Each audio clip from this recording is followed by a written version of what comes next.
Why did you go into medicine? When I was about 15 years of age, there would be times where I would feel a yearning in my heart where if I saw an accident, something as simple as a car accident and ambulances were coming to recover the injured, something just inside of me just spoke and said, I need to be able to help in a situation like that. And so it sort of planted a seed in my brain.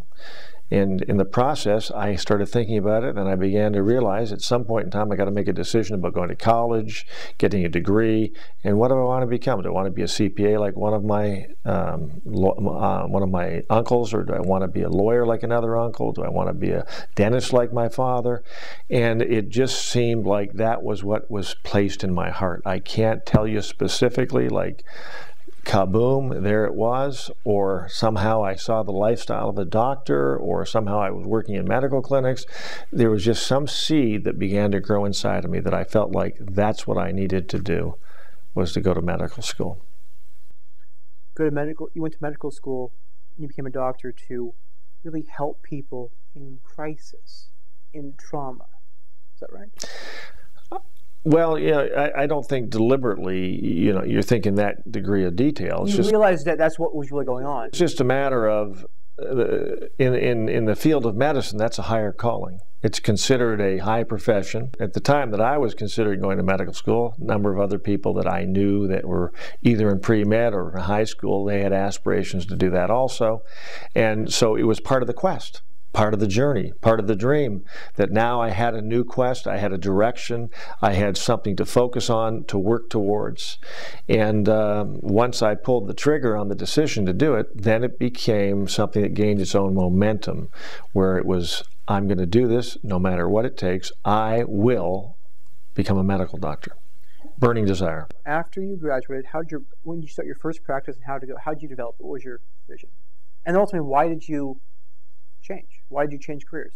Yeah, well, I think that as I move through medical school, it's like anybody. You go through transitions, and you go through morphing and changing and transformation. And I had always also had an interest in business. I had a very close friend of mine from Toronto who was business oriented, and we used to talk a lot about business ideas. So when I finished medical school, I left Canada, moved to the United States.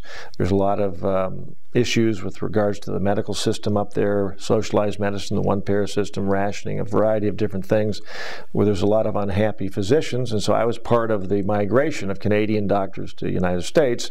So I got a job associating with a group of doctors that were very successful, very entrepreneurial in Alabama, and learned the business of medicine, because you don't learn the business of medicine in medical school. You learn how to be a practitioner. So you surround yourself with a successful group. I surrounded myself with a successful group. So I understood that to put the pieces of the puzzle together, why would you not follow somebody that already knew how to do it? It's kind of like if you're going to walk through a minefield, follow somebody that's already walked through the minefield. So every success journey in life has a minefield attached to it. So if you can align yourself closely with others that are willing to share with you their experiences, their perspectives, their guidance, their wisdom, then you can take shorter cuts to your success, because you will avert challenges that otherwise you would have encountered that could have knocked you down or stopped you. So Alabama was a very positive experience for me. These are very successful, very entrepreneurial doctors, and it was at that juncture that I made the decision not to go back to Canada, not to go back and get into a specialty like perhaps orthopedic surgery, which I was interested in, or maybe even plastic surgery. I decided I'm going to stay in the United States, and I'm going to find a place to settle down for a few years and practice primary care. And that's how eventually, by searching all over the United States, traveling to a number of cities, I ended up landing in Seattle, and fell in love with the area and made a decision, okay, I'm going to hang out a shingle, as they call it, put my sign up, rent a space, buy some equipment, lease some equipment, rent some equipment, and saved up some money, borrowed some money, and began my practice from ground zero. I started from the bottom with no patients, no cash flow, nothing but the hope, dream, drive, and persistency, and the yearn to win and succeed. How did you get your first clients? I got my first clients out of necessity. So what I would do was something that might be considered quite unnatural for most people, including myself. I became a salesperson. In other words, I went out and started talking to other people, networking, before I understood what the word networking meant. Talked to doctors, teachers, preachers, accountants, pharmacists, nurses, everybody that I met, I introduced myself to and began to become friendly and outgoing and kind and likable to people, and developed acquaintances with so many people that knew who David Humphrey was, and I knew who they were, and I became very good at learning people's names, remembering people, making a good first impression, so that that potential interaction or relationship or acquaintance relationship that started could then begin to feed patients my way, and then in turn, when it would come to other professions, whether it be architecture or dentistry or CPA or lawyer, I would refer clients to them.